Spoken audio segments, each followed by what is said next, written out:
कहते हैं हमारे धर्म? हमारा हिंदू धर्म में लिखा है,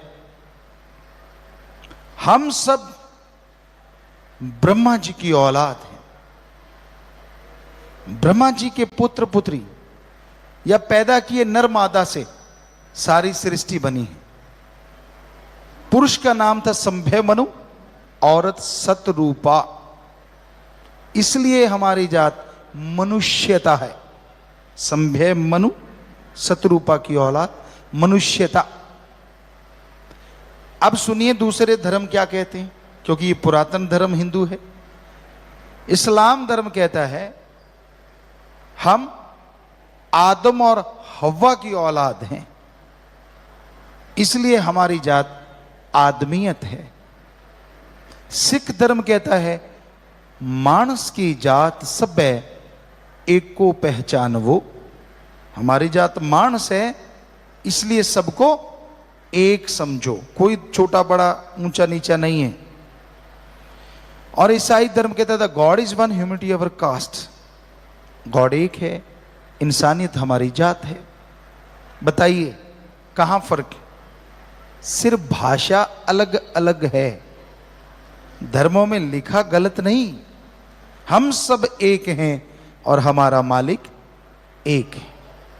अब अगर आप पानी को कभी कहते हो क्या मेरा पानी अलग है, वो कहते नहीं ये पानी नहीं, आव है, जल है, नीर है, वाटर है, वाशर है, नीलू है, नीरू है, अनि है, बहुत से नाम है।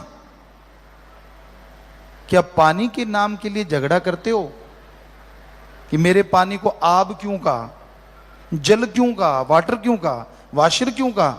नहीं करते। लोग पता है क्या कहते हैं, गुरुजी इतने तो हम समझदार हैं, हमें पता है पानी तो वही है। वाटर, आब, नीलू, नीरू कहने से या अनि कहने से पानी का टेस्ट, स्वाद या रंग बदलता नहीं, गुण नहीं बदलता। वाकई आप समझदार हैं।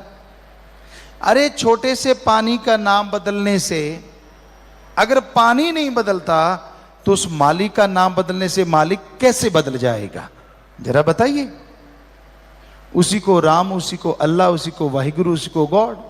सिर्फ नाम बदला है, ताकत तो वो एक ही है, एक ही थी और एक ही रहेगी।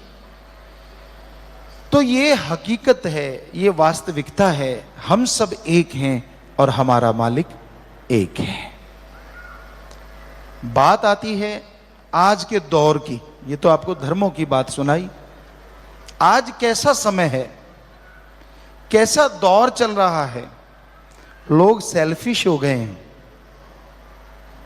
बेहद स्वार्थी। हाथ भी मिलाएंगे तो इसलिए कि सामने वाले की अंगूठी हाथ में आ जाए। दूसरे शब्दों में कि यार उससे हाथ मिलाएं जिससे कोई काम लेंगे।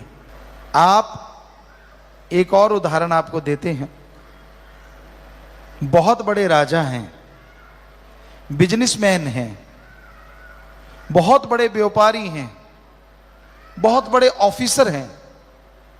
आपसे वो लोग हाथ मिलाएंगे जिनको आप जानते भी नहीं, और जैसे ओहदा चला गया, पैसा चला गया, अपने भी मुंह फेर के खड़े हो जाते हैं। नए ने तो हाथ क्या मिलाना है ना? स्वार्थी युग, गर्जी युग। स्वार्थ के बिना तो लोग बात नहीं करते।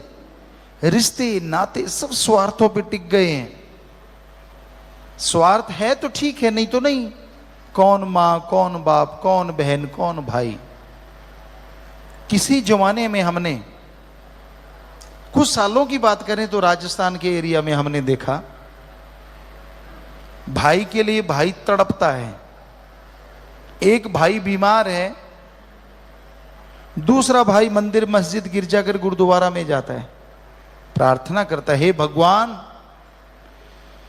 मेरा भाई बहुत बीमार है, आप कृपा कीजिए, रहमत कीजिए, मेरा भाई ठीक हो जाए। अरे भगवान अगर उसकी उम्र कम है तो आधी उम्र मेरी उसको लगा दे। ऐसे तड़प के लोगों को हमने रोते देखा अपने भाईचारे के लिए, अपने खून के लिए। आज का दौर, आज भी भाई भाई के लिए तड़पता है। देखा हमने, वो आपको बताते हैं। एक भाई बेहद बीमार है, दूसरे को भगवान की जगह पे जाते देखा, रोते देखा, पर शब्द बदल गए। क्या कह रहा है? हे भगवान, मेरा भाई बहुत बीमार है, कब से तड़प रहा है, नरक जैसी जिंदगी जी रहा है। हे भगवान, तू उसको उठा ले, उसके पैसे मुझे मिल जाएंगे, उसका हिस्सा मुझे आ जाएगा। आज भी तड़पते हैं, पर रिश्तों के मायने बदल गए हैं। गर्जी हो गए हैं लोग, पर बीज नाश नहीं होता किसी चीज का।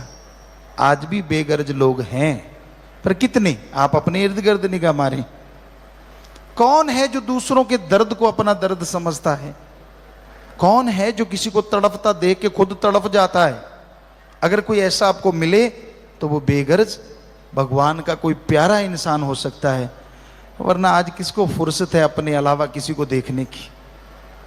रोड पे एक्सीडेंट है, कोई तड़प रहा है, मर रहा है, मजाक उड़ाएंगे लोग, देखेंगे कहीं हमारे वाला तो नहीं। बस हजूम इकट्ठा हो जाएगा, हिम्मत नहीं पड़ती उसको उठा के हॉस्पिटल ले जाएं, क्या पता जान बच जाए। और नर सेवा नारायण सेवा, अगर उसकी जिंदगी बच गई, इससे बड़ा पुण्य आपको और कोई नहीं मिलेगा कमाने के लिए। आदमी की जिंदगी बचाने से बढ़ के और कोई पुण्य नहीं होता। पर ना जी, कौन झमेले में पड़े, कौन उठाए जी, ऐसा कोई झमेला नहीं होता। हमने लोगों को गुरुमंत्र बताया और सभी ऐसा कर रहे हैं हर जगह। रोड पे अगर कोई तड़फ रहा है उसको उठा के हॉस्पिटल ले जाते हैं, इतनी ज्यादा सेवा करते हैं बेइंतहा।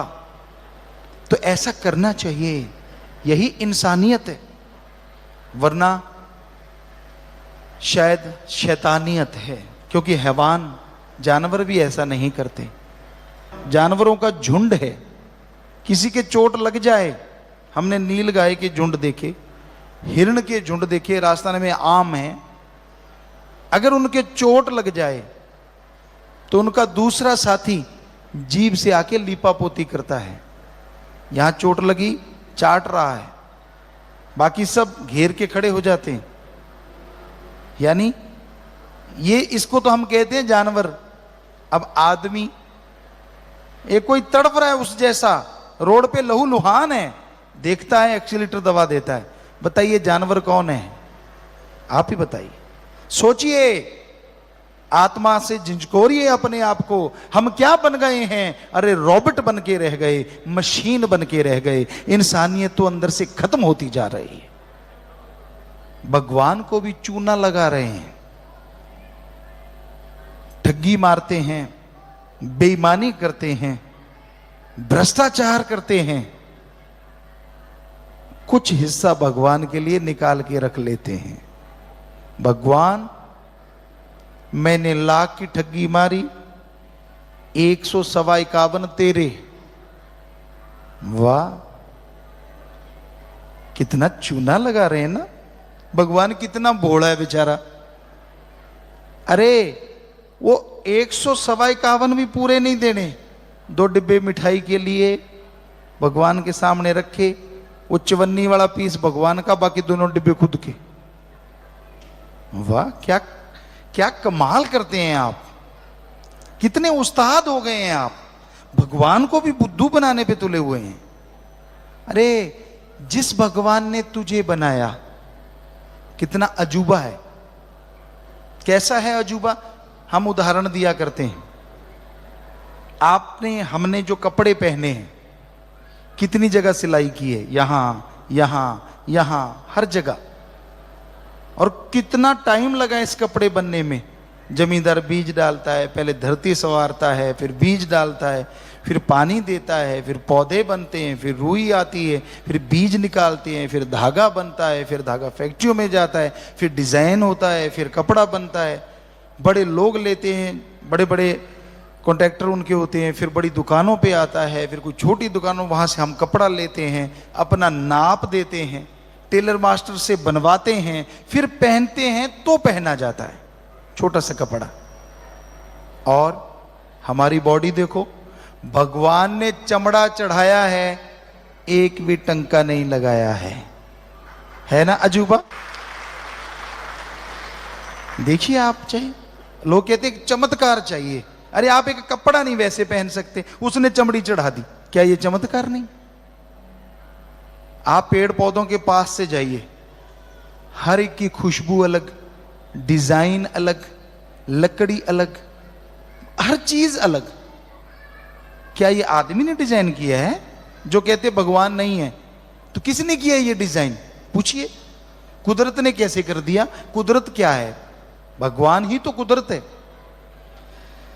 तो मानो ना मानो, चमत्कार तो कदम कदम पे हैं भगवान के बनाए हुए। जो मानते हैं भगवान को, वो ये भी मानते हैं। तो जो भगवान इतना कुछ बना सकता है, क्या लड्डू जलेबी नारियल वो नहीं बना सकता? क्या वो आपकी बर्फी का भूखा बैठा है कि आजा बेटा दे जा, मेरे को तो बड़ी भूख लगी हुई है? काम खुद का निकालना है, चूना भगवान को लगाना है। ये कोई भक्ति थोड़ा ही ना है। हमारे धर्मों में साक्षात लिखा है। अब वेदों की बात सुनिए, आपको कोई सच्ची बात नहीं बताएगा जो आज आपको सच सुनने को मिलेगा, क्योंकि अगर हम आपसे पैसा लेंगे तो हम तो यही कहेंगे ना, चढ़ाओ चढ़ाओ 10 गुना ले जाओ। नहीं, हम आपको सच बताने आए हैं, पैसा लेने नहीं आए। हमारे वेदों में क्या लिखा है जरा ध्यान से सुनिए। भगवान से मांगो, पहला शब्द, भगवान से मांगो, देना नहीं, मांगो। क्या मांगो? अच्छी धरती, अच्छा पानी, अच्छी हवा, अच्छी तंदुरुस्ती, अच्छी संतान। अरे मांगना है तो भगवान से, भगवान को मांगो। हमारे वेदों में लिखा। इस्लाम धर्म की बात कीजिए, पवित्र कुरान शरीफ में आता है, अल्लाह ताला से कायदे से मांगोगे, अल्लाह ताला से कायदे से मांगोगे तो वो रहमत का दाता है, इतना देगा, इतना देगा कि दामन छोटे पड़ जाएंगे, उसकी रहमत मूसलाधार बरसती जाएगी, मूसलाधार बरसती जाएगी। सिख धर्म में लिखा, जो मांगे ठाकुर अपने से, सोई सोई देवे, लेवे नहीं देवे। जो मांगेंगे और सही तरीके से मांगेंगे, भावना शुद्ध है, विचार शुद्ध है, तो वो जरूर देगा। और ईसाई धर्म में लिखा है, गॉड देता है लेता नहीं। आगे ना सारे धर्मों की एक ही बात।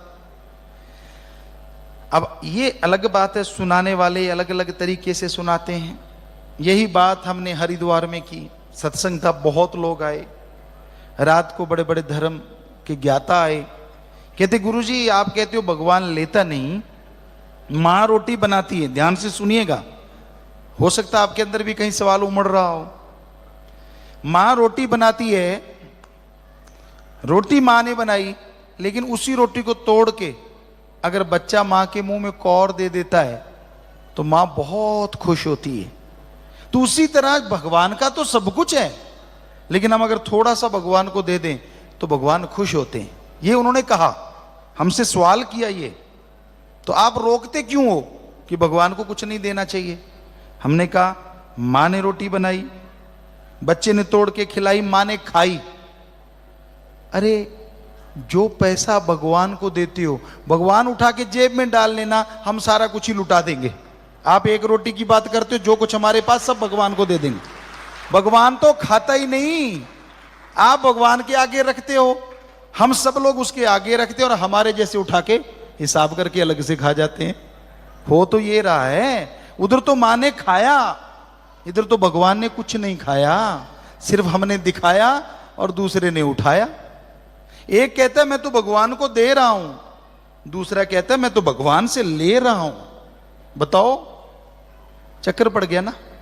कहते मैं आदमी से थोड़े ले रहा हूं, मैं तो भगवान से ले रहा हूं। और एक कह रहा है मैं तो भगवान को दे रहा हूं, बीच में ही रगड़ा रगड़ी, भगवान के पास तो कुछ नहीं गया। तो यही सच है, हम आपको गारंटी देते हैं, चाहे चैलेंज करते हैं, ओम अल्लाह वाहिगुरु हरि गॉड खुदा राम दाता था, दाता है और दाता ही रहेगा, वो मंगता नहीं हो सकता। अल्लाह कहो, वाहिगुरु, राम, ईश्वर, गॉड, ये हम आपको गारंटी देते हैं। अगर भगवान पैसे का आशिक होता तो हमारे मेले कुचले नोट क्यों लेता, किसी धनाढ़ आदमी के घर क्यों जाता, वो नोट बनाने वाली मशीन के ऊपर ना बैठा रहता। फिर मंदिर मस्जिद बनाने की क्या जरूरत, नोट वाली मशीन के पास चले जाते, वहां भगवान जी मिल जाते, क्योंकि वो तो पैसे के आशिक हैं और उनको करारे करारे नोट मिलते वहां। क्या भगवान को कोई रोक सकता है नोट वाली मशीन के पास जाने से? गॉड इज एवरीवेयर, भगवान कण कण में, अल्लाह ताला जर्रे जर्रे में, वाहिगुरु के बिना कोई जगह नहीं। हर धर्म चीख चीख के कहता है ये बात। तो इसका मतलब फिर मालिक तो वहां मिलेंगे ना, वो तो फिर हमें इधर तो मिल ही नहीं सकते। ये फजूल की बातें हैं। शुक्र है भगवान बिकाऊ नहीं। अगर भगवान बिकता, पैसे का आशिक होता, तो दुनिया का सबसे धनाढ़ आदमी भगवान को घर बिठा लेता। ए भगवान, सब पैसे तेरे, उस पर टिकट लगा देता। भगवान को देखना है 10,000 की टिकट, बातें करनी है 20,000 की टिकट, और वो टिकट बाद में ब्लैक में बिकती। शुक्र है भगवान बिकाऊ नहीं, वरना भगवान की भी ब्लैक हो जाती इस ब्लैक दुनिया में। ये हकीकत है। हम दावे से कहते हैं आपको, हमारा ओम, हमारा राम, हमारा अल्लाह, वाहिगुरु गॉड। अरे वो दाता है, उसे मंगता मत बनाइए। सबको देने वाला है वो, किसी से कुछ नहीं लेता। उसको देना है तो सच्ची श्रद्धा दीजिए, सच्ची भावना दीजिए। वो इसी का भूखा है, पैसे का चढ़ावे का वो भूखा ना था, ना है और ना होगा। वो हमेशा देता है, लेने वाला चाहिए। श्रद्धा कौन सी, कौन सी भावना? उदाहरण के तौर पे, किसी का एक बच्चा हो, उससे बहुत प्यार करता हो, और वो बच्चा हजारों किलोमीटर दूर हो, वहां कोई एक्सीडेंट हो जाए, मालिक ना करे, कोई एक्सीडेंट हो जाए, वो फोन करता है, पता नहीं चलता बच्चा जिंदा है, मर गया, चोट लगी, क्या हुआ, बार बार पूछता है, पता नहीं चलता, तो अचानक आंखों से बेअख्तियार आंसू शुरू हो जाते हैं, तड़प जाता है वो मां, वो बाप। तो ये है श्रद्धा, अपने बेटे के लिए एक भावना। ये रुपए में 100 पैसा है। ऐसी भावना जैसी बेटे के लिए पैदा हुई, कोई भगवान के लिए 15-20% 20 पैसे बना ले, हम गारंटी देते हैं भगवान सामने खड़ा हो जाएगा आके। कोई ऐसी भावना बनाओ, ऐसी श्रद्धा बनाओ, ऐसी तड़प बनाओ अंदर, दिखावा मत करो। नाटकों से भगवान खुश नहीं होता, शुद्ध भावना से वो खुश होता है। उसे अमीर भी पा सकता है, गरीब भी पा सकता है, उसको अमीरी गरीबी से कोई लेना देना नहीं। जिसकी शुद्ध भावना होगी वो उसको मिल जाएगा। राजा महाराजाओं ने भी उसको पाया, अति गरीब लोगों ने, भेड़ बकरियां चराने वाले, उन्होंने भी भगवान को पाया, क्योंकि वो तो भावना का भूखा है, श्रद्धा का भूखा है। लेकिन कलयुग में श्रद्धा पैसा हो गई। जब हम गुरुगद्दी पे नहीं आए, 90 से पहले की बात, सभी धर्मों में जाते थे हम, क्योंकि सभी धर्मों के लोग इकट्ठे रहते थे। हम जाते, पूछते भाई क्या करना होगा, आगे से पता क्या जवाब मिलता, तेरी जो श्रद्धा है चढ़ा दे। हमने कहा श्रद्धा भी कभी चढ़ाई जाती है, वो तो पैदा की जाती है। कहते नहीं नहीं, ये वाली श्रद्धा। हमने कहा है, इसका नाम भी श्रद्धा है? कहते हाँ, आजकल तो यही श्रद्धा है। तो ऐसा हमने सत्संग में सुनाया। एक सज्जन कहीं एक जगह चले गए, वहां आशीर्वाद मिलता था, जैसे ये डंडा कह लीजिए, ये ऐसा कोई मोरछंड कह लीजिए, तो वो ऐसे ही पैसा चढ़ाते, माथा टेकते, तो ऐसे आशीर्वाद आशीर्वाद। तो उस सज्जन ने पैसा नहीं चढ़ाया, हमें आके बताने लगा, कहता गुरुजी मैंने पैसा नहीं चढ़ाया। हमने कहा फिर आशीर्वाद मिला? कहता मिला। हमने कहा फिर क्यों? कहता जी सबको ऐसे ऐसे दे रहे थे और मैंने पैसा नहीं चढ़ाया, और मुझे यूं तड़ाक काफी हार्ड वाला आशीर्वाद मिला, कई दिनों तक निशान बना रहा। मैंने साथियों से पूछा, यार सबको आराम आराम से आशीर्वाद मिला है, मुझे यूं क्यों मिला? कहते तूने चढ़ाया क्या था? कहता कुछ नहीं, तो फिर ऐसा ही मिलेगा। तो ये तो हाल है। किस ग्रंथ में लिखा है, किस में लिखा है कि ऐसा करना चाहिए? कहीं भी तो नहीं। तो हमारे धर्मों को बदनाम मत कीजिए। हमारा हिंदू धर्म, सिख धर्म, ईसाई, इस्लाम हमने सारे पढ़े हैं। हम खुद नॉन मेडिकल के स्टूडेंट रहे, बहुत साइंस में रुचि थी, धर्मों में रुचि थी, घर में सभी धर्मों के पवित्र ग्रंथ थे। साइंस के नजरिए से पढ़ा तो धर्म तो महाविज्ञान है, महासाइंस।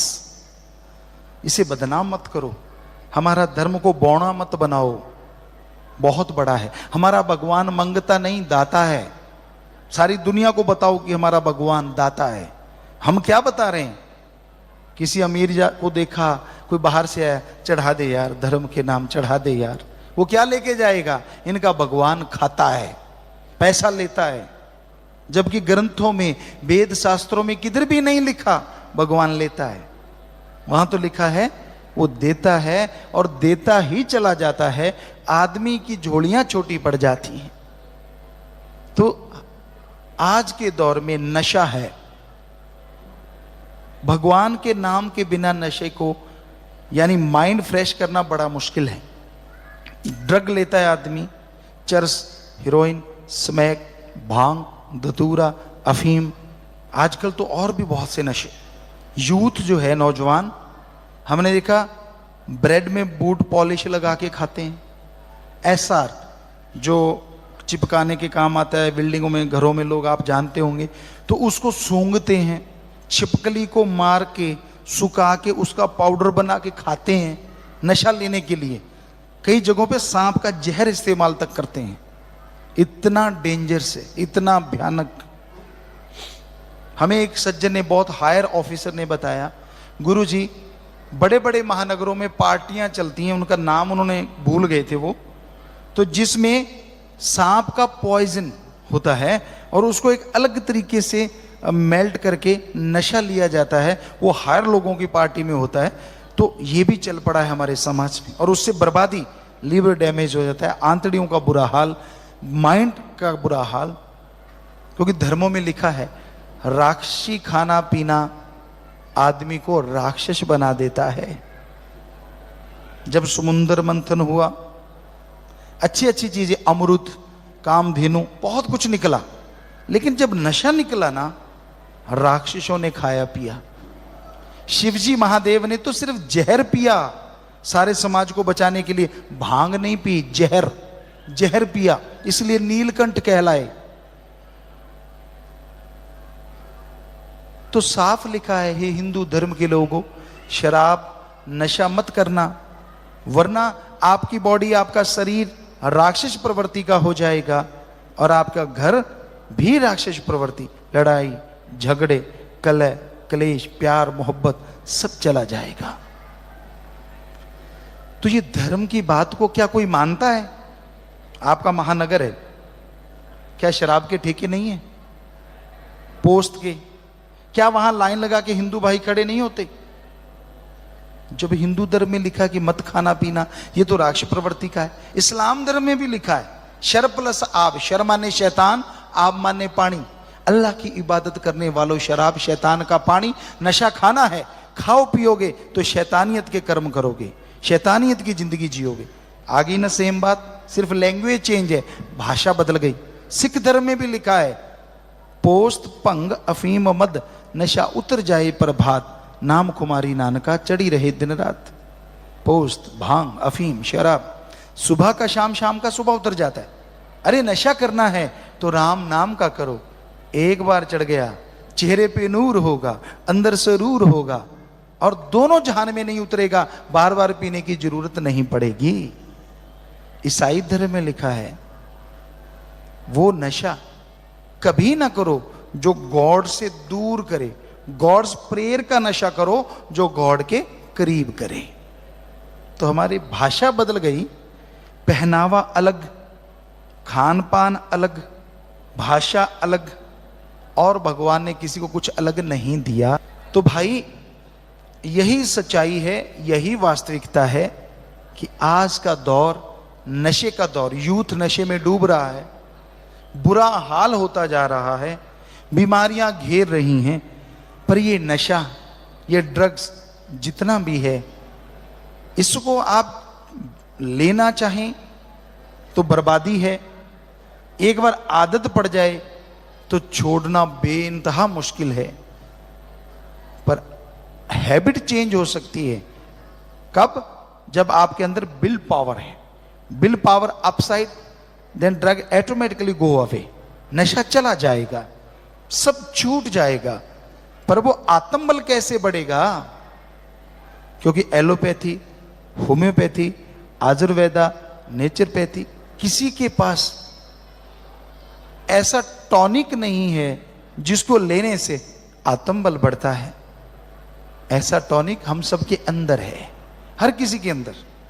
बस जैसे धरती में पानी, फूलों में खुशबू, सरसों तिलों के दानों में तेल, एक विधि होती है, उससे वो बाहर आ जाता है।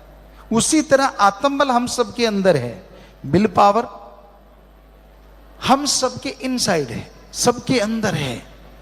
पर इस विल पावर को गुरु मंत्रा, हिंदू धर्म में बोले तो गुरु मंत्रा, नाम दीक्षा, इस्लाम धर्म में बोले तो कलमा, सिख धर्म में बोले तो नाम शब्द, ईसाई धर्म में बोले तो द गॉड्स वर्ड्स या मेथड ऑफ मेडिटेशन।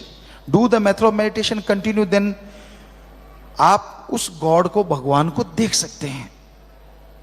भाषा बदल गई ना, उसी को गुरु मंत्र, उसी को कलमा, उसी को मेथड ऑफ मेडिटेशन। जैसा जिसकी भाषा, जैसा जैसा बोला जाता है, तो वो शब्द हैं। अभ्यास कीजिए जुबान से लगातार लगातार। अगर आप अभ्यास करते रहेंगे तो आपके अंदर का आत्मबल बढ़ता जाएगा, और आत्मबल बढ़ता जाएगा तो आप अपनी सारी आदतें चुटकियों में बदल सकते हैं। चुटकियों में। साइंस भी यही कहती है, आत्मबल सफलता की कुंजी है। जिनके अंदर विल पावर, आत्मबल होता है, वो दुनिया में सबसे सुखी रहते हैं, वो सबसे अच्छे इंसान बन जाते हैं। तो इसलिए वो विल पावर, आत्मबल बढ़ाने के लिए हम आपको तरीका बताने आए हैं। वो गुरु मंत्र। गुरु का मंत्र नहीं होता, गुरु मंत्र मतलब भगवान के वो शब्द जो गुरु ने खुद जाप किए हों और गुरु को रिजल्ट आ जाए। तो अगर हमें उन शब्दों से भगवान के नजारे आते हैं तो वही शब्द आपको देंगे, तो आपको नजर क्यों नहीं आएंगे? हम भी इंसान, आप भी इंसान। फर्क है जाप करने का। इसलिए कहते गुरु मंत्रा, जो गुरु ने भगवान के मंत्र को जाप किया है, वो जब किसी को देता है तो उसको बोलते हैं गुरु मंत्रा। गुरु का मंत्र नहीं होता, भगवान का ही नाम होता है। इस्लाम धर्म में इसे कलमा कहा जाता है। तो वो तरीका आपको बताएंगे। पैसा नहीं लेंगे, चढ़ावा नहीं लेंगे, कुछ नहीं। पर जाप तो आपने करना है ना।